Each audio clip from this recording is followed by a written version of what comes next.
A new batch of Your Friendly Neighborhood Spider-Man episodes has hit Disney+, continuing Peter Parker's evolution in an alternate MCU timeline where Norman Osborn is his mentor. Now wearing a brand new suit designed by Oscorp, Spider-Man has the resources and guidance of Norman as well as his son Harry as his guy in the chair. However, new challenges and threats have raised the stakes enough to shake Parker's confidence in his web-slinging activities. As seen in Your Friendly Neighborhood Spider-Man episodes 3, 4, and 5, Spider-Man agreed to work with Norman, and they finally settled on a new costume upgrade.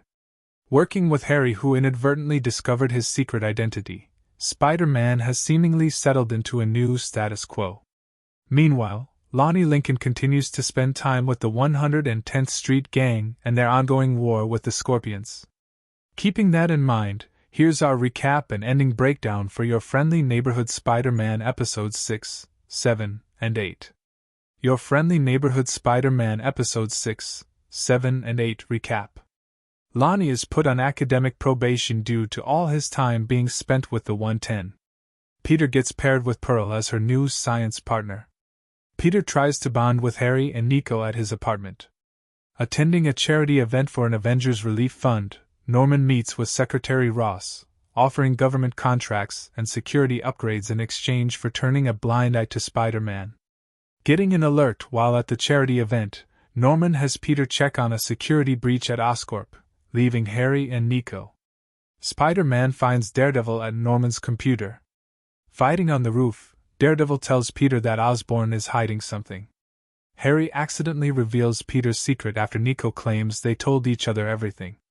In the aftermath of Spider-Man's encounter with Daredevil, Norman reveals his history with Otto Octavius, who stole Oscorp projects and took them underground for his own recognition.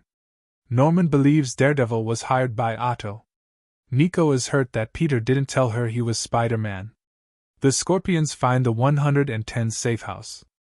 Mac Gargan is given a brand new suit of armor from Otto.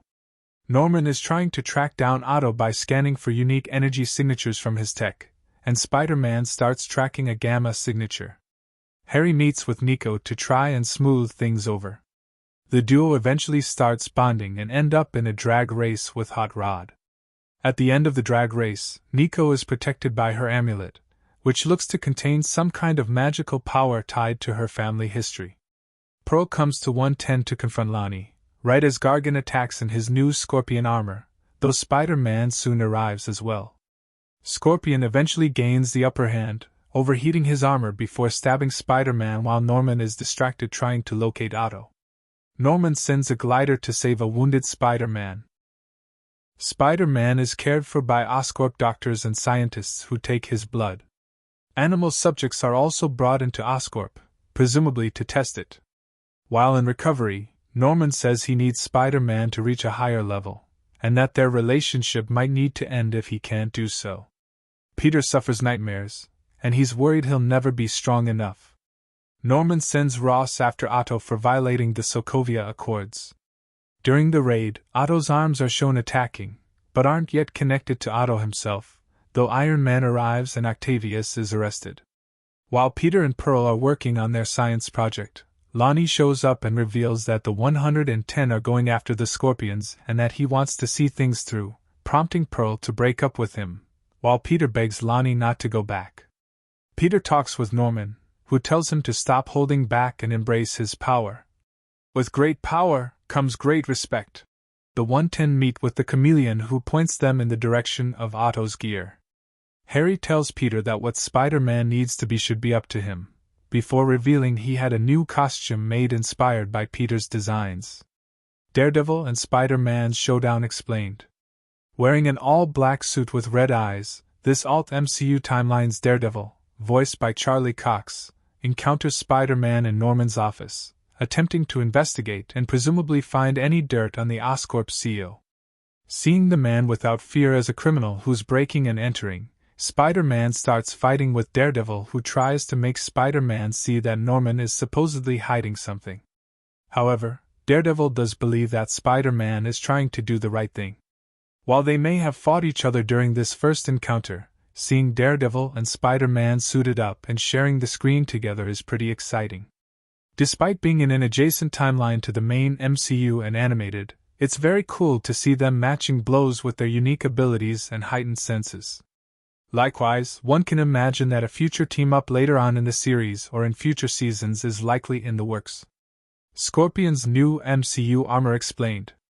Wearing deadly new armor created by Otto Octavius, MCU fans finally get to see the MCU's Mac Gargan as a true Scorpion, just like in the original Marvel comics.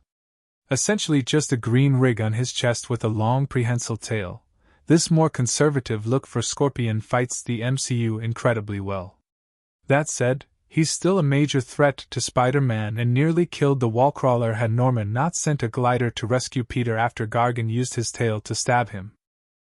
The debut of this new armor is even better considering Scorpion's small role in Spider-Man: Homecoming, which still hasn't gone anywhere in the MCU. Furthermore, the Scorpion of this timeline represents the first time when the Spider-Man was outmatched, raising the stakes where people he cared about were in danger, and he wasn't strong enough to save the day. The fact that Peter's confidence is so shaken in the aftermath makes Scorpion even more of an impressive Spider-Man villain for this new alt-MCU show. Your Friendly Neighborhood Spider-Man Episode 8 Ending explained. In Your Friendly Neighborhood Spider-Man Episode 8, Norman provides Spider-Man with a darker version of the classic Uncle Ben motto. Encouraging Peter to stop holding back and to instead demand respect with his power, Norman tells Peter, "With great power comes great respect." As such, most of the episode sees Peter pondering Norman's words, considering if that's what he really needs to do to take his superhero work to the next level. It's great to see Peter questioning the kind of Spider-Man he wants to be, especially combined with Harry encouraging Peter to be the one who decides what Spider-Man needs. This idea is further hammered home when Harry then shows Peter the new costume he had made inspired by Parker's own designs and notebook drawings. As such, the fact that Spider-Man is now wearing a classic red and blue suit implies he's finally ready to be a full-fledged hero on his own terms, just in time for the final episodes next week. Here are 18 of the biggest Easter eggs and references we found in Your Friendly Neighborhood Spider-Man Episodes 6, 7, and 8. Zaniac and Tomb Buster. Having invited Nico and Harry over to try and get them to bond, Peter offers a few vintage VHS options like Zaniac, the movie from Loki Season 2, and Tomb Buster, the movie from Moon Knight. Predator. Peter and his friends settle on Predator, which is humorous considering Peter Parker's alien references in Avengers: Infinity War. Secretary Ross' search for Steve Rogers. At an Avengers relief charity event, Norman speaks with Secretary Ross and inquires about the search for Steve Rogers, a reference to the events and aftermath of Civil War where Captain America and his allies went underground as secret Avengers in violation of the Sokovia Accords. Daredevil's black suit and Netflix theme. A black-suited Daredevil is investigating Norman Osborn, and the classic Daredevil Netflix theme briefly plays when Spider-Man first encounters the Man Without Fear. Daredevil is also voiced by Charlie Cox, who plays the character in live action in the main MCU. Mephisto. Nico's tarot cards feature the Devil, who looks exactly like the demon Lord Mephisto in the original comics. Mephisto was officially confirmed to exist in the MCU thanks to Agatha all along. Mac Gargan's new Scorpion suit. Nearly 8 years since the villain first appeared in Spider-Man: Homecoming, Mac Gargan finally gets his own Scorpion armor in this alternate MCU timeline courtesy of Otto Octavius. Essentially a green rig affixed to his chest, the power armor is equipped with an incredibly deadly and sharp prehensile tail. Tritium and the power of the sun. Norman and Peter start scanning energy signatures to locate Octavius. Tritium is mentioned by Peter, though Norman doubts Otto could get his hands on it, a reference to Sam Raimi's Spider-Man 2 and Doc Ock's fusion reactor, which used the rare element. There's also a line about solar energy and Norman also doubting that Otto had harnessed the power of the sun. Another Spider-Man 2 nod. Clef films the drag race. Severance's Zach Cherry and his MCU character Clef make another appearance in Your Friendly Neighborhood Spider-Man, this time recording and counting off Harry and Nico's drag race with Hot Rod. Beetlejuice. Hot Rod calls Nico, Beetlejuice, though Clef corrects her with the guess that she meant Lydia Dietz, Winona Ryder's character from Tim Burton's Beetlejuice. Norman's glider rescue. After Peter is stabbed by Gargan in his scorpion armor, Norman sends a glider to rescue the web-slinger. The glider very much looks like the ones used by the Green Goblin in the original comics, a tease that this version of Norman may soon become the Green Goblin himself. Spider-Man No More. Homage. The end of Your Friendly Neighborhood Spider-Man Episode 8's opening credits and theme featured Peter's Spider-Man suit in a trash can as he walks away down an alley, mirroring the classic comics cover art from the iconic Spider-Man No More storyline. This ties in very nicely considering that this version of Peter Parker is also questioning in this episode whether he should continue being Spider-Man following his defeat at the hands of Scorpion. He's just a kid. When Norman has his doctors and Oscorp scientists work on Peter, and secretly take his blood for testing, one of them can be heard remarking that he's just a kid. This is not unlike Tobey Maguire's Spider-Man during the end of the train scene in Spider-Man 2 when several New Yorkers saw the web-slinger without his mask. Norman mirrors Spider-Man Homecoming. Needing Peter Parker to take Spider-Man to the next level and not hold back, Norman suggests that their partnership may need to end if Peter can't.